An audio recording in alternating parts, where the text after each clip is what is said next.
kepolisian yang menangani kasus pembunuhan Brigadir J. Kapolri menjelaskan Baradae menjelaskan bahwa dia mau mengubah keterangannya dengan memberikan syarat kepada tim sus. Dikutip dari Kompas.com, saat Baradae ditetapkan sebagai tersangka, Eliezer berbicara langsung dengan Kapolri bahwa dirinya tak mau dipecat dan akan bicara jujur. Baradae sempat mengaku kepada tim sus bahwa peristiwa yang menewaskan Brigadir J terjadi karena aksi tembak-menembak. Namun keterangan tersebut diubah setelah tim sus menetapkan Baradae sebagai tersangka, mencopot dan menempatkan 18 anggota Polri yang diduga terlibat ke tempat khusus. Jenderal Listio menuturkan bahwa Baradae kemudian menceritakan secara jujur bagaimana peristiwa yang sebenarnya terjadi di Duren 3. Di hadapan tim sus, Eliezer kemudian menjelaskan kronologi penembakan tersebut melalui sebuah tulisan. Ikuti terus berita menarik lainnya, jangan lupa like dan share seluruh akun Tribun Medan.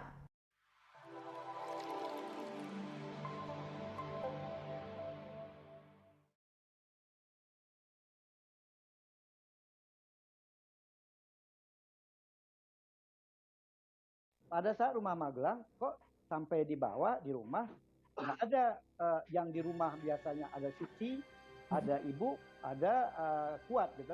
Nggak ada orang, gitu. Begitu juga tidak lihat si Joshua almarhum. Lalu mereka naik ke tangga atas. Di tangga atas dia melihat Suci nangis. Apa yang menurut Anda penting dari kesaksian Ricky?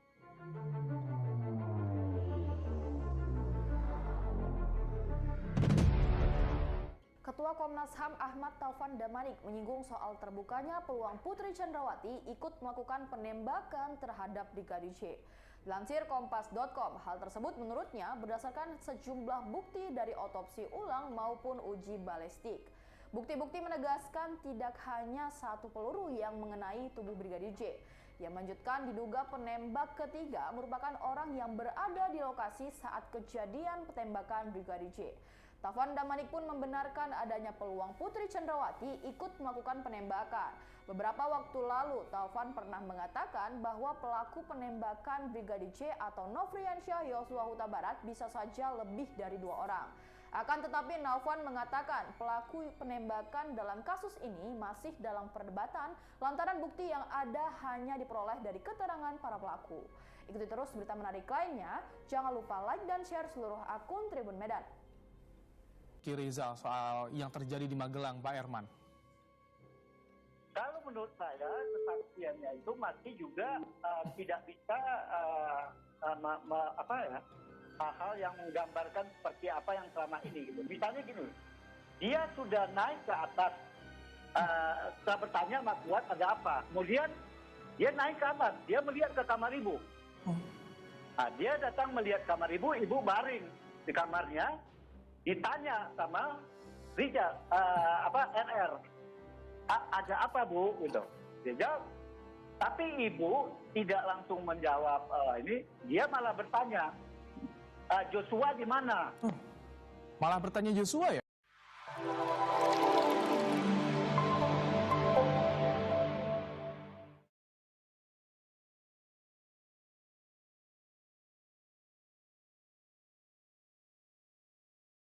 Nah, dia datang melihat kamar ibu, ibu baring di kamarnya.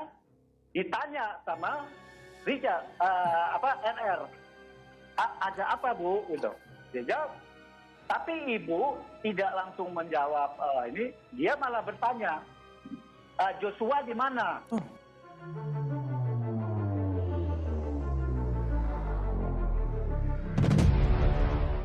Peran istri dari Bribka Ricky Rizal RR yang akhirnya sang suami membongkar skenario sebenarnya Ferdi Sambo dalam pembunuhan berencana Brigadir J. Kuasa hukum Ricky Rizal Erman Umar mengungkapkan kliennya memang sempat mengikuti skenario baku tembak yang dibuat bosnya Sambo. Namun setelah Bribka RR mendapat kunjungan dari keluarganya, Bribka RR akhirnya mengubah keterangannya. Lebih lanjut, Erman Umar mengatakan Bribka RR juga takut terhadap Ferdi Sambo sehingga awalnya mengikuti skenario baku tembak tersebut. Namun setelah keluarga memberikan penguatan, akhirnya Bribka RR mulai berani mengatakan yang sebenarnya.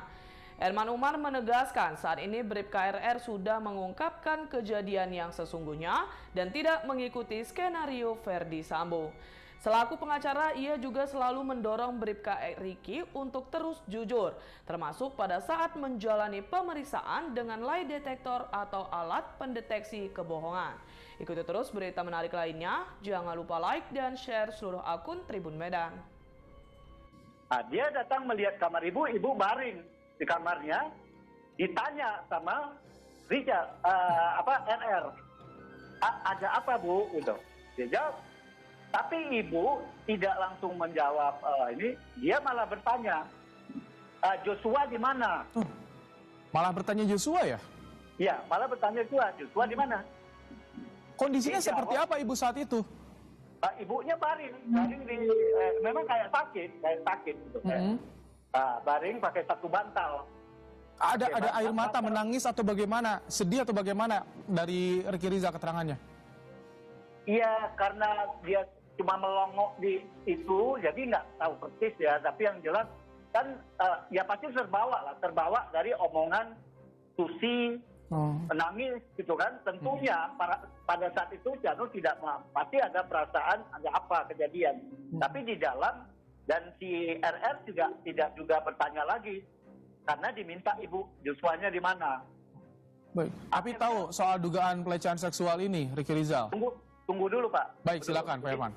Jadi akhirnya dia turun ke bawah lagi, tahu Joshua mau masuk lagi, mau ke kamar ibu, mau dihalangin oleh Pak Kuat. Itu dilihat oleh RR. Iya. Jadi dihalangin. Jadi Pak ini siapa Kuat mau halangin itu karena ya nggak tahu penafsiran dari Kuat kenapa dia halangin si karena dia udah bertengkar. Mungkin dia merasa ada pertengkaran antara Kuat dengan si Joshua, sehingga RR menjaga gitu kan. Ya udah akhirnya si Kuat Joshua mengalah turun. Kemudian nggak berapa lama, karena tadi kan ibu bilang, mana Joshua? Kan nanti RR berinisiatif, memanggil lah Joshua nih lagi. Kamu tadi ditanyain ibu, kamu sempat bertanya yang pertama.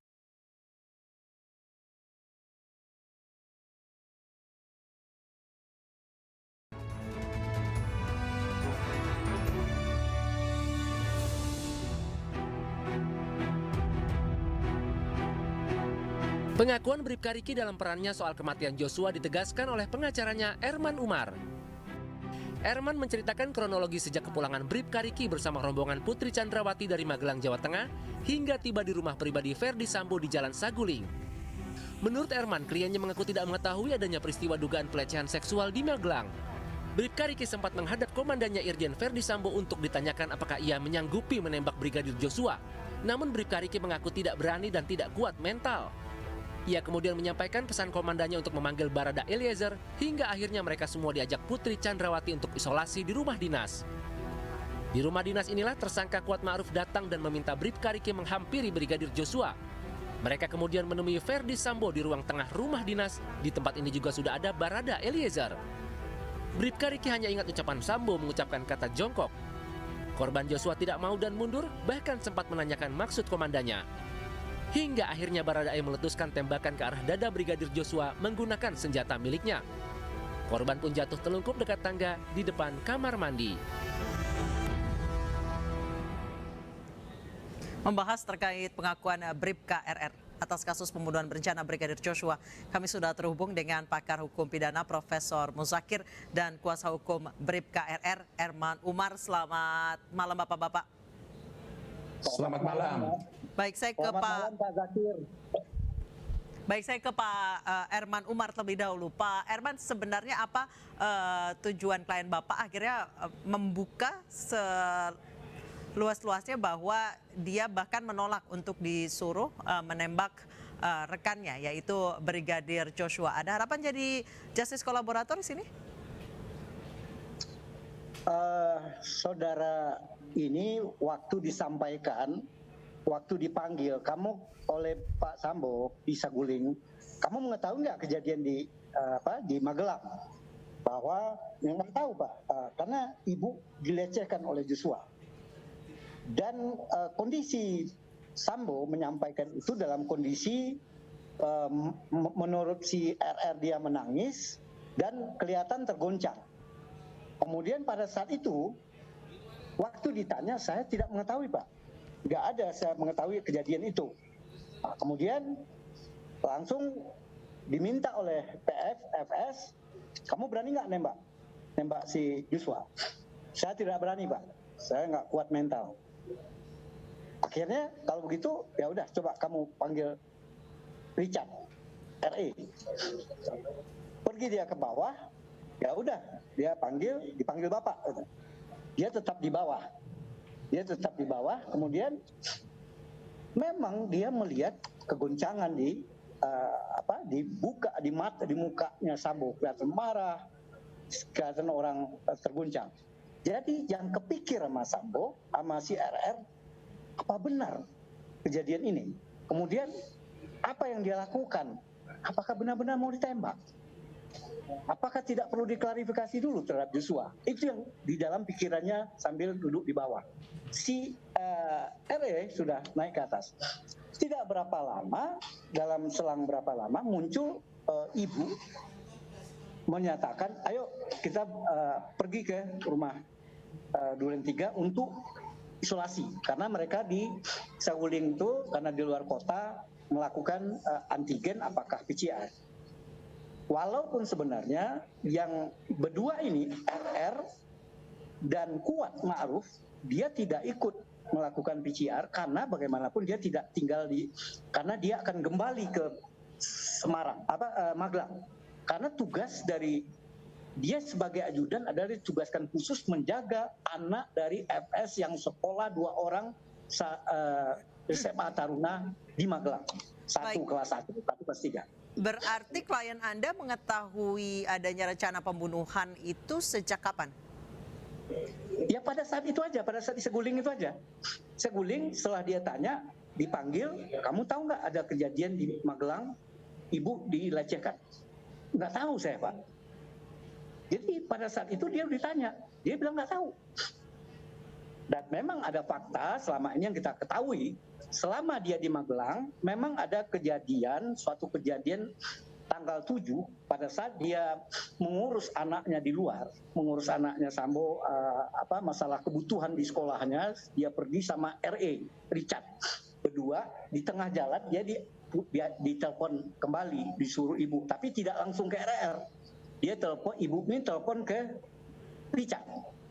Disuruh balik ke pulang.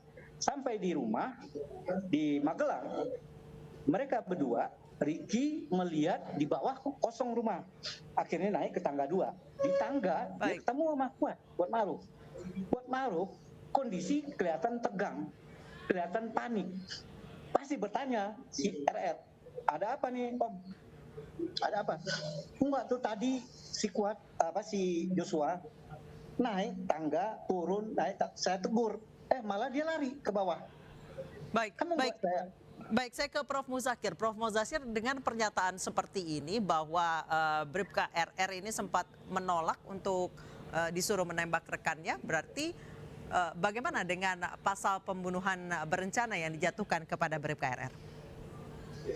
Baik, ya. Mungkin pertanyaan yang terkait dengan itu hubungannya dengan peran RR ya. Jadi kalau dia melakukan disuruh untuk menembak tidak mau, itu artinya dia tidak sebagai bagian yang disebut sebagai eksekutor ya.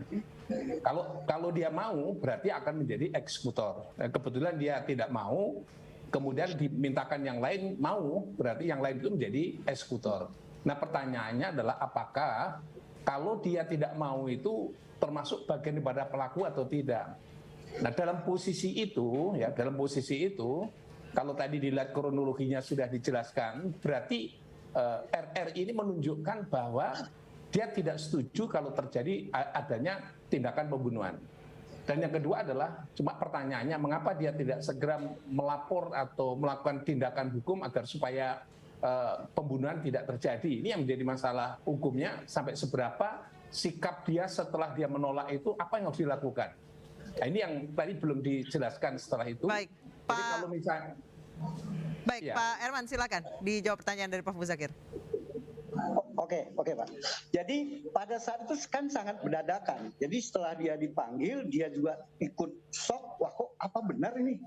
Kemudian dia kan bermenung di bawah, disuruh RE dipanggil Bapak. Dia terus kata, apa yang terjadi? Apakah akan terjadi atau bagaimana? Kemudian nggak berapa lama, kemudian ibu itu datang. Yang saya bilang tadi kan terhenti itu, mau isolasi ke rumah Duren 3, ke rumah dinas. Apalagi ke rumah dinas, berangkat bersama-sama, Kuat, Ibu, RR, sama Richard. Baik, saya ke saya kembali ke Prof. Muzakir. Sebelumnya Mbak, supaya nggak putus. Iya. Jadi pada saat dia sampai di sana, mereka menunggu di bawah juga. Yang berangkat naik ke atas, Ibu mungkin Kuat. Nggak berapa lama. Jadi waktunya cukup ini. Kuat memanggil RR, memanggil si Richard. Om, dia manggil Om walaupun dia udah tua. Om, dipanggil Bapak. Berangkatlah. Akhirnya yang dipanggil itu kan Joshua. Kalau si Richard mungkin udah di atas. Baik. Si RR kemudian memanggil Joshua. Joshua, tuh kita dipanggil oleh Bapak. Baik, saya ke Prof. Muzakir. Baik, ini hal yang vital nih Pak. Tunggu sebentar aja. Pada saat dia masuk ke dalam, dia agak ke belakang si Rizky karena dia buka sepatu. Masuk duluan Joshua dan Kuat. Pada saat dia udah masuk ke dalam, udah ada kejadian posisi mau mempersiapkan penembakan. Dan kedengarlah tembak-tembak, ya udah saat itu setelah dia melihat, dia tidak lupa berapa kali penembakan oleh Richard. Kemudian dia ada HT yang masuk. HT itu ada grup dia juga, ajudan yang di luar. Dia terpaksa mengalihkan perhatian meluat pintu luar. Baik. Pada saat itulah dia tidak tahu lagi kejadian apa. Yang dilihat balik lagi ada Pak Sambo menembak-nembak dinding, nembak tangga, gitu. Baik, itu yang dia tahu. Baik, terima kasih Pak Herman Umar. Kami mohon maaf kepada Prof. Muzakir. Sebenarnya kami ingin bertanya lagi ke Prof. Muzakir, namun waktunya sudah habis. Kami mohon maaf. Prof, kita lanjutkan diskusi ini di lain waktu. Terima kasih Pak Herman Umar dan Prof. Muzakir telah bergabung bersama kami di Newsroom. Selamat malam. Halo Pak Muzakir. Pemirsa, pelaku polisi tembak polisi dipecat dari kepolisian. Informasi selengkapnya usai jeda.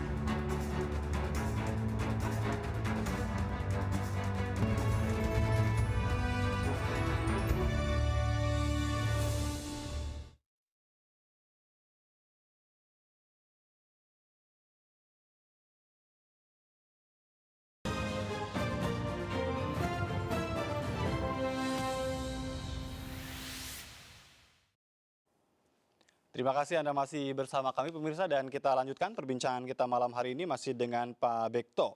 Pak Bekto, ini yang menjadi menarik kemudian ya, di luar dari soal lie detector ini, sekali lagi ini publik terus bertanya-tanya begitu, kapan ini bisa P21 dan bisa disidangkan? Menurut pengamatan Anda, ini sewajarnyakah memang seperti ini begitu kan, atau memang ada hal yang memang mencoba untuk mengulur waktu? Baik, ya namanya masyarakat ya bertanya-tanya itu adalah hak ya, curiga itu adalah hak dan sebagainya. Saya sebagai mantan penyidik sangat paham ya, berkas perkara yang disusun itu rasanya sudah lengkap oleh penyidik, ternyata dilihat dari jaksa itu masih ada bolong-bolongnya. Itu hal yang biasa, bukan sesuatu yang luar biasa. Karena apa? Yang disusun konstruksi kasusnya itu oleh penyidik, nanti yang mempertanggungjawabkan, yang membuat surat dakwaan adalah jaksa. Jaksa yang nanti akan menampilkan di sidang pengadilan, nanti akan dibantah oleh penasihat hukum, nanti akan diuji oleh majelis hakim. Jadi sangat wajar dan ini biasa kasus di mana-mana ada pengembalian kasus ya berkas perkara itu hal yang biasa. Itu semua diatur dalam KUHP. Waktunya tidak suka-suka penyidik, ditentukan semua. Jaksa waktunya ditentukan, penyidik waktunya ditentukan. Saya pikir ini akan segera dicukupi oleh penyidik dan berkas dikembalikan kepada jaksa penuntut umum. Baik, jadi artinya Anda melihat sebetulnya dalam prosesnya ini penyidik sudah on the track begitu ya dalam pengungkapan kasus pembunuhan Brigadir Yosua ini. Saya melihatnya seperti itu ya. Kalau ada kekurangan itu wajar ya. Karena juga penyidik ini kan tekanannya luar biasa. Iya. Ya. Ini kondisinya polisi itu tidak dipercaya oleh masyarakat sekarang. Apa saja keliru, apa saja bisa dipelintir-pelintir nggak karuan. Jadi, tapi saya percaya para penyidik akan berbuat yang terbaik yang bisa mereka lakukan. Ya, ini bukan kasus biasa, ya harusnya biasa menjadi luar biasa karena ada rekayasa kasus. Baik, jadi tinggal publik bagaimana bisa bersabar begitu kan dan tadi berprasangka baik begitu ya. Kalau nanti kasusnya sudah di pengadilan kemudian diputus, nanti otomatis ini akan berubah, ya pandangan publik akan berubah. Baik, kita melalui sambungan telepon sudah terhubung dengan Erman Usman, kuasa hukum dari Bribka Riki Rizal. Selamat malam, Pak Erman. Selamat malam. Baik, terima kasih atas waktunya, Pak Erman. Ini saya ingin minta beberapa keterangan terkait dengan pemeriksaan lie detector yang dilakukan terhadap klien Anda, begitu kan? Apakah pemeriksaan atau hasil pemeriksaan ini menurut Anda, itu kan sebagai kuasa hukum, ini bisa membantu meringankan klien Anda, Pak Herman? Oh, tentunya Pak, karena dari informasi, karena kan kita tidak bisa mendengar pemeriksaan itu, malahan penyidik pun tidak mendengar. Yang memeriksa itu adalah pusat petugas puslapor kriminal Polri itu. Jadi kita melihat hanya di monitor, alat monitor. Nah, tapi memang sebelumnya, sebelum dilakukan itu, saya bertanya ke penyidik, ini kepentingannya apa? Ini kepentingan membantu proses penyidikan. Gimana kalau tidak, kalau klien saya tidak mau? Nah, boleh nggak mau, tapi itu akan merugikan karena kalau tidak mau berarti menutup-nutupin persoalan. Iya kan? Nah, akhirnya saya bilang, saya jelaskan sama si terdakwa RR, saya bilang ini pilihan kamu, kamu harus ambil sikap, karena bagaimanapun kalau kamu nggak mau juga boleh, tapi akan merugikan. Tapi kalau mau, itu pun juga ada dua pilihan. Kalau kamu masih ada yang bohong, itu akan ketahuan karena ada alat pendeteksinya. Tapi kalau kamu akan bicara jujur ya tentu, dia bilang, Pak, saya sudah jujur. Saya sudah menyampaikan apa adanya di BAP, di luar skenario yang pertama. Karena sekarang saya sudah bicara jujur, apalagi saya didampingin lawyer sekarang. Ya udah, jadi oke. Nah, kemudian ternyata ya pemeriksaan itu pertama interview 2,5 jam, terakhir pemeriksaan yang pakai alat itu 2 jam, selesai habis maghrib. Jadi itu yang kita dengar selama ini, saya tanya, saya udah nggak ada yang saya tutup Pak.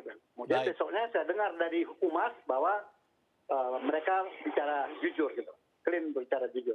Iya, kejujuran yang seperti apa sebetulnya yang ditunjukkan oleh klien Anda? Itu yang menjadi pertanyaan publik. Ya kejujurannya yang dia ketahui bahwa dia pernah diminta untuk melakukan penembakan karena ada informasi dari Pak Sambo, Pak Ferdi Sambo.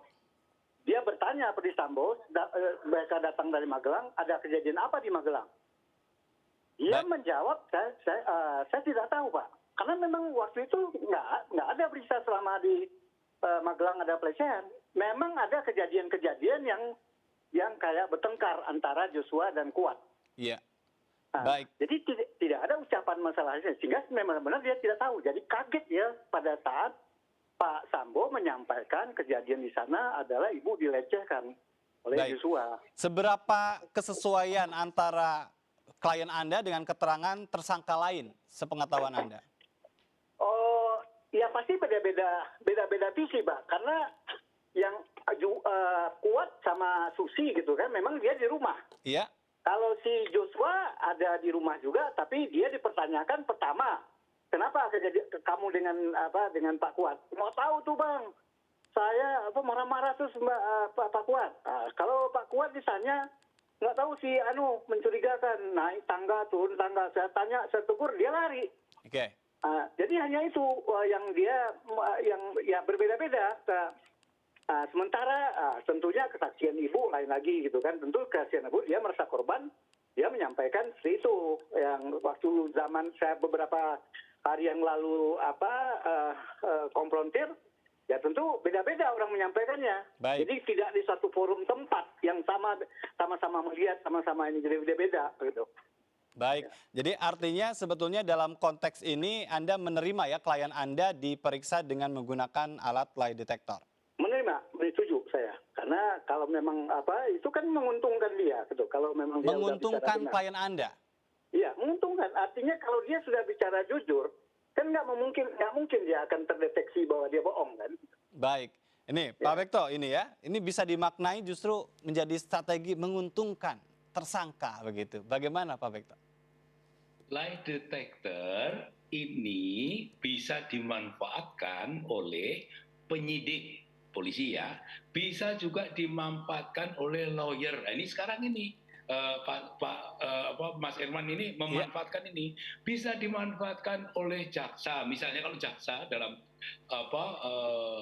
P19-nya supaya diperiksa. Demikian juga bisa dimanfaatkan oleh majelis hakim. Ini yang harus dipahami, dan pembuktian itu nanti akan berlangsung di sidang pengadilan. Bukan pembuktiannya ada pada pemeriksaan tes kebohongan, bukan itu. Baik, terakhir saya ingin ke Pak Herman. Pak Herman, ini sudah diperiksa dengan menggunakan lie detector. Sebetulnya ada agenda lain untuk klien Anda dalam proses penyidikan ini? Iya, hari ini kan memang diperiksa lanjutan setelah pasca adanya petunjuk dari kejaksaan. Oke. Nah, tentunya pendalaman dan penegasan hal-hal yang masih kurang mungkin di mata kejaksaannya ini kurang tajam, kurang lengkap. Kayak itu aja pemeriksaan untuk hari ini, Pak. Gitu. Baik, terima kasih banyak atas waktunya Pak Herman Usman dan Pak Bekto sudah bergabung bersama kami. Ya, ini mudah-mudahan memang bisa dimaknai tadi ya dari beberapa keterangan yang kita sudah diskusikan malam hari ini. Pemirsa, usai sudah MNC News Prime malam hari ini, mari berbagi untuk masyarakat yang terdampak bencana di tanah air melalui program MNC Peduli. Tetap patuhi protokol kesehatan. Saya Jatuh Ratma, sampai jumpa.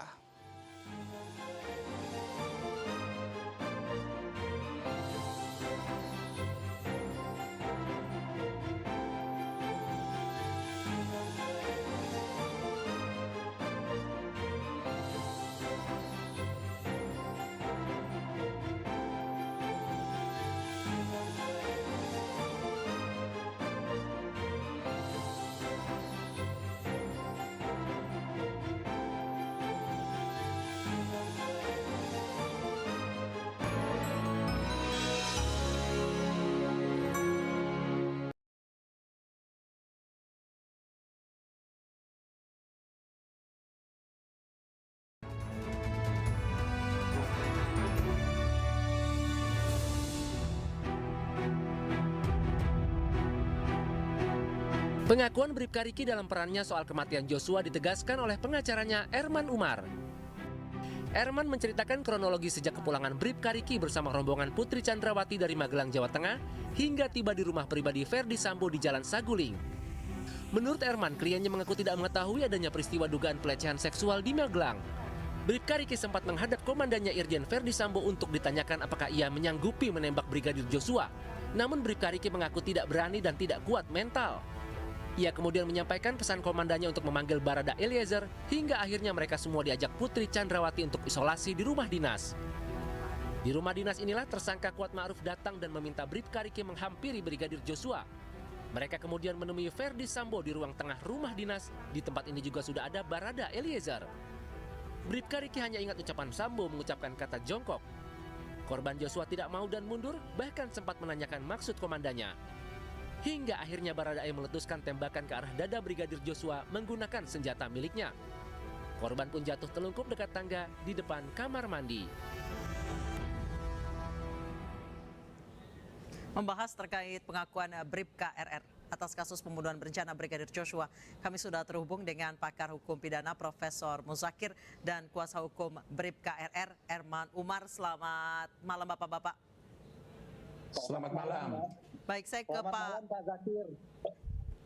Baik, saya ke Pak Erman Umar terlebih dahulu. Pak Erman, sebenarnya apa tujuan klien Bapak akhirnya membuka seluas-luasnya bahwa dia bahkan menolak untuk disuruh menembak rekannya, yaitu Brigadir Joshua. Ada harapan jadi justice kolaborator di sini? Saudara, ini waktu disampaikan, waktu dipanggil kamu oleh Pak Sambo di Saguling, kamu mengetahui nggak kejadian di Magelang?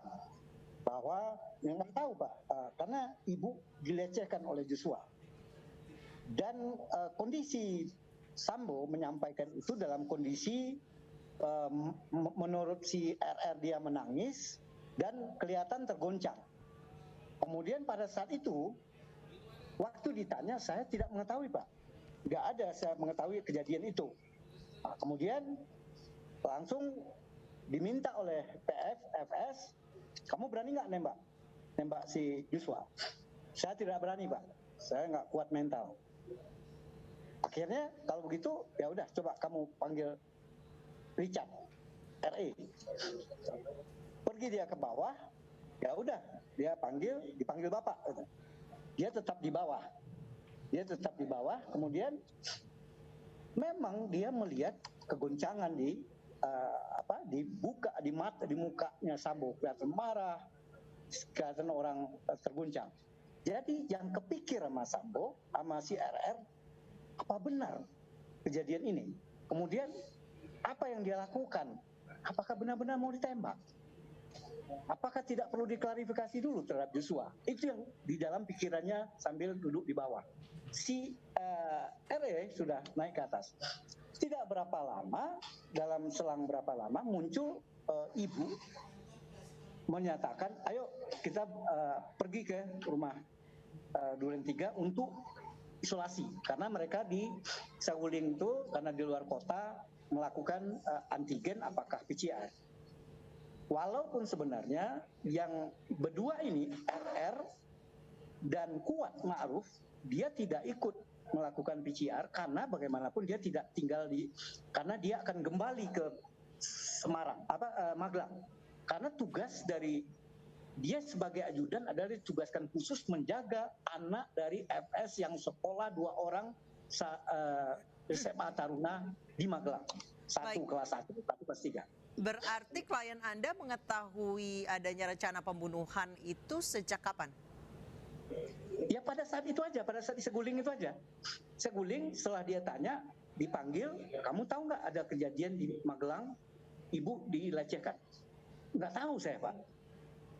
Jadi pada saat itu dia ditanya, dia bilang nggak tahu. Dan memang ada fakta selama ini yang kita ketahui, selama dia di Magelang, memang ada suatu kejadian tanggal 7 pada saat dia mengurus anaknya di luar, mengurus anaknya Sambo, masalah kebutuhan di sekolahnya, dia pergi sama RE, Richard. Berdua di tengah jalan dia ditelepon kembali, disuruh ibu, tapi tidak langsung ke RR. Dia ibu ini telepon ke Richard, disuruh balik ke pulang. Sampai di rumah di Magelang, mereka berdua, Ricky melihat di bawah kosong rumah, akhirnya naik ke tangga 2. Di tangga dia ketemu sama Kuat Ma'ruf kondisi kelihatan tegang, kelihatan panik. Pasti bertanya si RR, ada apa nih Om? Ada apa? Enggak tuh tadi si Joshua naik tangga, turun, saya tegur. Malah dia lari ke bawah. Baik, saya ke Prof. Muzakir. Prof. Muzakir, dengan pernyataan seperti ini bahwa Bribka RR ini sempat menolak untuk disuruh menembak rekannya, berarti bagaimana dengan pasal pembunuhan berencana yang dijatuhkan kepada Bribka RR? Baik, ya. Mungkin pertanyaan yang terkait dengan itu hubungannya dengan peran RR ya. Jadi kalau dia melakukan disuruh untuk menembak tidak mau, itu artinya dia tidak sebagai bagian yang disebut sebagai eksekutor. Ya. Kalau dia mau, berarti akan menjadi eksekutor. Kebetulan dia tidak mau, kemudian dimintakan yang lain mau, berarti yang lain itu menjadi eksekutor. Nah, pertanyaannya adalah apakah kalau dia tidak mau itu termasuk bagian daripada pelaku atau tidak? Nah, dalam posisi itu, kalau tadi dilihat kronologinya sudah dijelaskan, berarti RR ini menunjukkan bahwa dia tidak setuju kalau terjadi adanya tindakan pembunuhan. Dan yang kedua adalah, cuma pertanyaannya, mengapa dia tidak segera melapor atau melakukan tindakan hukum agar supaya pembunuhan tidak terjadi. Ini yang menjadi masalah hukumnya, sampai seberapa sikap dia setelah dia menolak itu, apa yang harus dilakukan. Nah, ini yang tadi belum dijelaskan setelah itu. Baik, Pak. Jadi kalau misalnya, baik, ya. Pak Herman, silakan dijawab pertanyaan dari Prof. Muzakir. Oke Pak. Jadi pada saat itu kan sangat mendadakan. Jadi setelah dia dipanggil, dia juga ikut shock. Wah, kok apa benar ini? Kemudian dia kan bermenung di bawah, disuruh RE dipanggil Bapak. Dia terus kata, apa yang terjadi? Apakah akan terjadi atau bagaimana? Kemudian nggak berapa lama, kemudian ibu itu datang. Yang saya bilang tadi kan terhenti itu, mau isolasi ke rumah Duren 3, ke rumah dinas. Apalagi ke rumah dinas, berangkat bersama-sama, Kuat, Ibu, RR, sama Richard. Baik, saya ke saya kembali ke Prof. Muzakir. Sebelumnya Mbak, supaya nggak putus. Ya. Jadi pada saat dia sampai di sana, mereka menunggu di bawah juga. Yang berangkat naik ke atas, Ibu mungkin Kuat. Nggak berapa lama. Jadi waktunya cukup ini. Kuat memanggil RR, memanggil si Richard. Om, dia manggil Om walaupun dia udah tua. Om, dipanggil Bapak. Berangkatlah. Akhirnya yang dipanggil itu kan Joshua. Kalau si Richard mungkin udah di atas. Baik. Si RR kemudian memanggil Joshua tuh kita dipanggil oleh Bapak. Baik, saya ke Prof. Muzakir. Ini hal yang vital nih Pak, tunggu sebentar aja. Pada saat dia masuk ke dalam, dia agak ke belakang si Rizky karena dia buka sepatu. Masuk duluan Joshua dan Kuat. Pada saat dia udah masuk ke dalam, udah ada kejadian posisi mau mempersiapkan penembakan. Dan kedengarlah tembak-tembak, ya udah saat itu setelah dia melihat, dia tidak lupa berapa kali penembakan oleh Richard. Kemudian dia ada HT yang masuk. HT itu ada grup dia juga, ajudan yang di luar. Dia terpaksa mengalihkan perhatian meluat pintu luar. Baik. Pada saat itulah dia tidak tahu lagi kejadian apa. Yang dilihat balik lagi ada Pak Sambo menembak-nembak dinding, nembak tangga, gitu. Baik, baik, terima kasih Pak Herman Umar. Kami mohon maaf kepada Prof. Muzakir. Sebenarnya kami ingin bertanya lagi ke Prof. Muzakir, namun waktunya sudah habis. Kami mohon maaf, Prof. Kita lanjutkan diskusi ini di lain waktu. Terima kasih Pak Herman Umar dan Prof. Muzakir telah bergabung bersama kami di Newsroom. Selamat malam. Halo Pak Muzakir. Pemirsa, pelaku polisi tembak polisi dipecat dari kepolisian. Informasi selengkapnya usai jeda.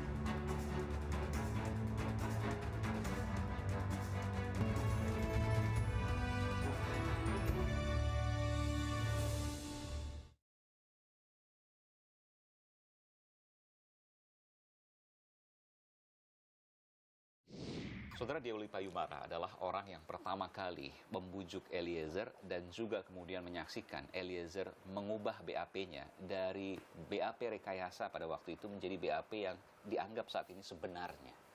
Bung Deoli, Pak, betul ya? Ya betul. Salam merah putih ya. Salam merah putih. Anda pertama kali yang juga membujuk yang bersangkutan. Selain juga ada anggota polisi yang lain. Betul. Jadi ini kerjasama antara saya dengan penyidik sama Kanit ya. Jadi mereka udah dapat titik terang, tapi apa isi terangnya belum tahu mereka. Oke. Kemudian kita kerjasama sehingga akhirnya keluarlah dia, si Eliezer menjadi terang semua kan diceritakan. Dengan tulisan tangan dia? Dengan tulisan tangan, karena dia minta dia tulis sendiri. Kita aminkan ya tulis sendiri aja deh. Jadi kejadian yang sesungguhnya, yang pertama kali mengetahui salah satunya adalah Bung Deoli, Pak, dari Eliezer. Iya. Saya harus kaitkan ini ke rekonstruksi. Adakah kejanggalan di situ dari hasil testimoni pertama Eliezer? Apakah sesuai atau ada yang janggal? Testimoni yang di suratnya dia? Atau yang di BAP? Yang di BAP dan suratnya dia. Ya. Kalau dengar-dengar sih katanya ada berbeda ya. Berbeda? Jadi, berbeda. Dari media kan saya nggak ngikutin itu ya. Saya tinggal lihat cuplikan, oh ada kejanggalan. Jadi kalau ada kejanggalan, kalau yang saya pakai ya keterangan Eliezer. Memang Satu orang ini, Eliezer ini bicara terus terang apa adanya, jujur. Kenapa? Faktornya adalah faktor Tuhan. Dia menyampaikan ini. Yang kedua faktor pacarnya. Kan dia kan telepon pacarnya dulu, suruh bicara apa adanya kan, sehingga Dan orang tua kabarnya? orang tua sudah nyuruh dia kan, orang tuanya kan mau diambil Sambo tuh, buru-buru diselamatin. Mau diambil Sambo? Iya kan, disuruh ke Jakarta, grupnya Sambo mau rangkul orang tuanya. Oh, grupnya Sambo Anda katakan itu? Iya. Anda punya data soal itu? Kan Eliezer ngomong. Gimana? Eliezer ngomong, Bang, itu orang tua saya di Jakarta karena permintaan Pak grupnya Sambo supaya bawa ke Jakarta, nanti Sambo mau ngambil, mau dilindungi sama grupnya Sambo. Nah, ini harus diperjelas dulu nih. Maksudnya mau dikondisikan sesuai dengan keterangan yang dikehendaki oleh grupnya Sambo ini. Betul. Yang sekarang semuanya sudah ditetapkan tersangka obstruction of justice, tersangka menghalangi penyidikan grupnya Sambo. Grupnya Sambo itu luas, nggak cuma yang tersangka ini, kan ada. Bahkan lebih ya, kan ada polisi-polisi yang udah ketangkap itu, 80-an orang itu. Itu namanya kan grupnya Sambo. Diperiksa. Yang diperiksa. Iya. Ya banyak. Eliezer sempat bercerita berapa orang jumlahnya? Grupnya Sambo yang kemudian mencoba. Eliezer nggak tahu itu, kan dia pangkatnya Barada. Dia tahunya grupnya Sambo mau ngambil sini. Nah, kalau kita kan kita tahu grupnya Sambo ini kan banyak ini kan.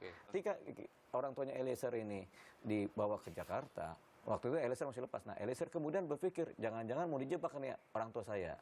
Akhirnya dia kontak sama Brimob.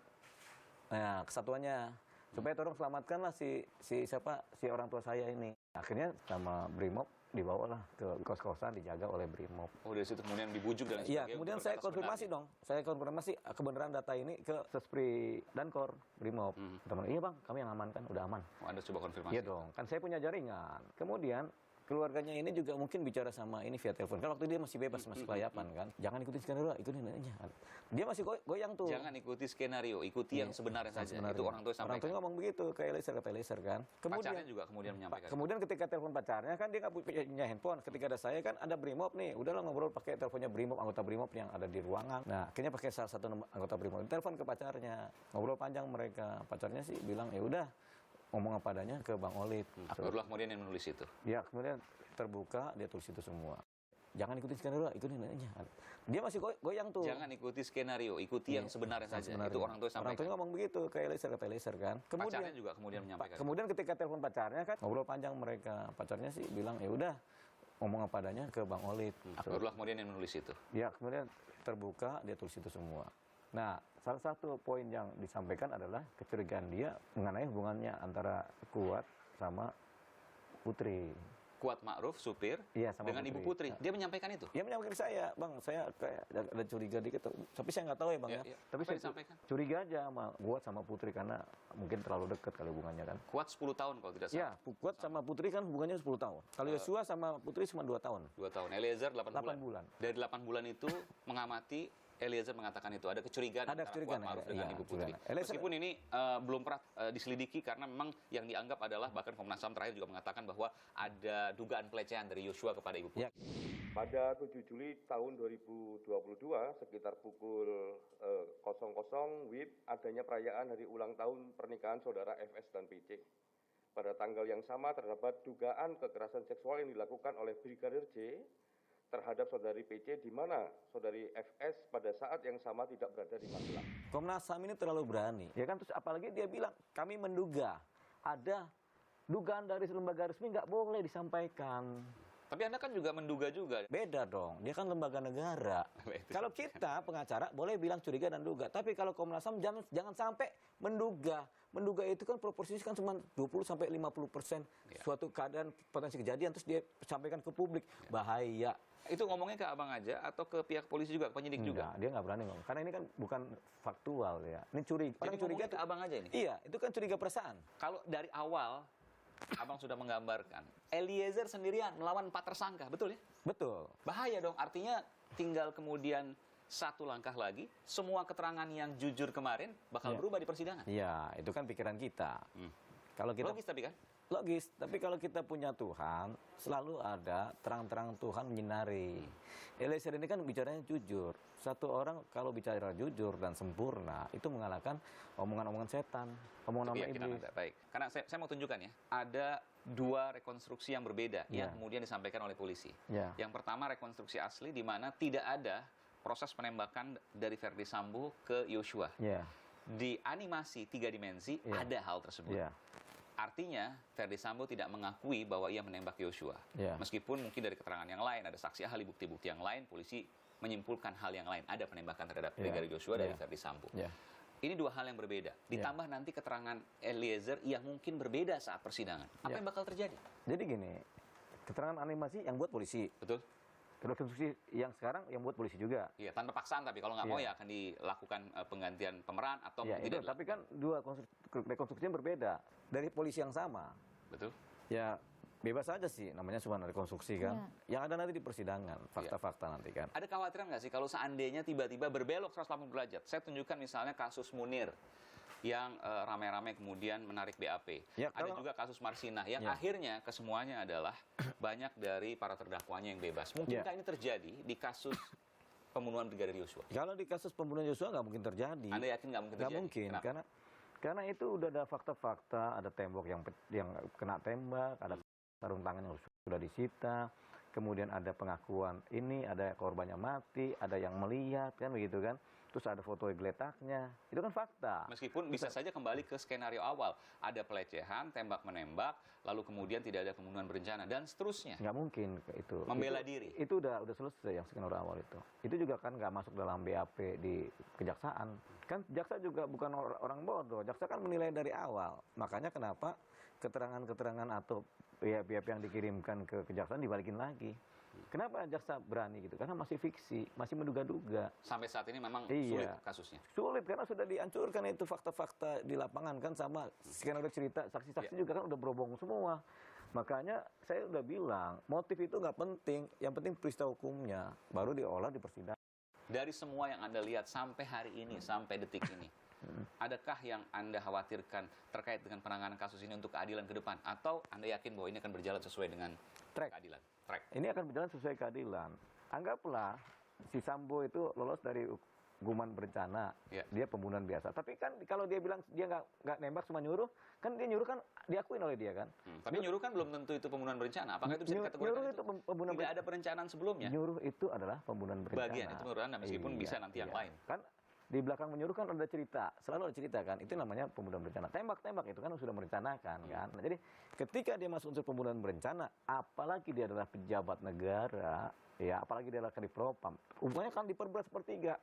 Anggaplah dia diputus 20 tahun penjara, dia umur 70 juga udah capek dia itu. Tapi kalau lebih maksimal ya hukuman mati dia. Apa yang terjadi saat ini menurut Anda tidak akan terpengaruh oleh keterangan Barada Eliezer? Ini versi Anda ya? Karena kita bicara soal persidangan waktu itu, kita bicara soal kopi Mirna misalnya. Betul. Ya, itu berbeda. Kopi Mirna itu pembuktian setengah mati loh itu. Betul. Apalagi ini yang kemudian banyak ada skenario, banyak bukti yang hilang. Ini enggak setengah mati. Lebih setengah mati kopi Mirna. Karena kopi Mirna CCTV itu nggak ngeliat apa-apa, hanya cerita dari orang per orang. Dan di sini juga tidak ada CCTV-nya. Ini nggak ada CCTV, tapi kan ada pistol sama peluru. Oke, dan itu kemudian bisa berubah pada saat persidangan akan skenario yang lain. Mungkin nggak ada. Apalagi udah ada kronologis kebohongan-kebohongan kan. Bukannya justru mengaburkan dakwaan, sehingga hakim mengatakan bahwa lebih baik membebaskan 10 orang bersalah dibanding menghukum 1 orang yang tidak bersalah. Itu kalau nggak ada bukti. Kalau ada bukti, udah ada 2 alat bukti yang sah, pistol sama dinding pun udah cukup, sama jasad korban. Terima kasih. Menerangkan kesalahan juga. Mas Solid, terima kasih Deolipa Yumara, pengacara yang pertama kali membongkar adanya rekayasa dari nggak juga BAP. gitu, kan ada penyidik di samping Eliezer, iya pengacara kan? Oh, penyidik. Benar juga, sekali ini benar Pak. Yang kemudian berubah BAP atau berita acara pemeriksaan dari yang sebelumnya dianggap rekayasa menuju ke yang sebenarnya. Terima kasih Bung Deolipa. Sama-sama, terima kasih Pak Iman. Sehat selalu. Amin.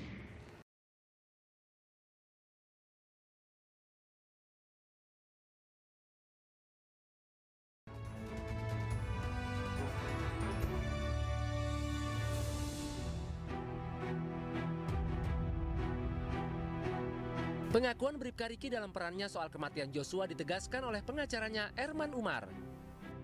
Erman menceritakan kronologi sejak kepulangan Bribka Riki bersama rombongan Putri Chandrawati dari Magelang, Jawa Tengah, hingga tiba di rumah pribadi Verdi Sambo di Jalan Saguling. Menurut Erman, kliennya mengaku tidak mengetahui adanya peristiwa dugaan pelecehan seksual di Magelang. Bribka Riki sempat menghadap komandannya Irjen Verdi Sambo untuk ditanyakan apakah ia menyanggupi menembak Brigadir Joshua. Namun Bribka Riki mengaku tidak berani dan tidak kuat mental. Ia kemudian menyampaikan pesan komandannya untuk memanggil Barada Eliezer hingga akhirnya mereka semua diajak Putri Chandrawati untuk isolasi di rumah dinas. Di rumah dinas inilah tersangka Kuat Ma'ruf datang dan meminta Bribka Riki menghampiri Brigadir Joshua. Mereka kemudian menemui Verdi Sambo di ruang tengah rumah dinas. Di tempat ini juga sudah ada Barada Eliezer. Bribka Riki hanya ingat ucapan Sambo mengucapkan kata jongkok. Korban Joshua tidak mau dan mundur, bahkan sempat menanyakan maksud komandannya. Hingga akhirnya Baradae meletuskan tembakan ke arah dada Brigadir Joshua menggunakan senjata miliknya. Korban pun jatuh telungkup dekat tangga di depan kamar mandi. Membahas terkait pengakuan Bribka RR atas kasus pembunuhan berencana Brigadir Joshua, kami sudah terhubung dengan pakar hukum pidana Profesor Muzakir dan kuasa hukum Bribka RR Erman Umar. Selamat malam Bapak-bapak. Selamat malam. Baik, saya ke Pak Zakir.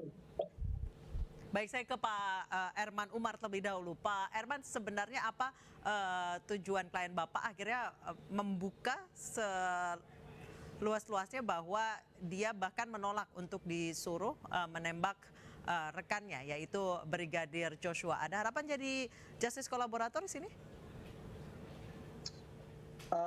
Saudara ini waktu di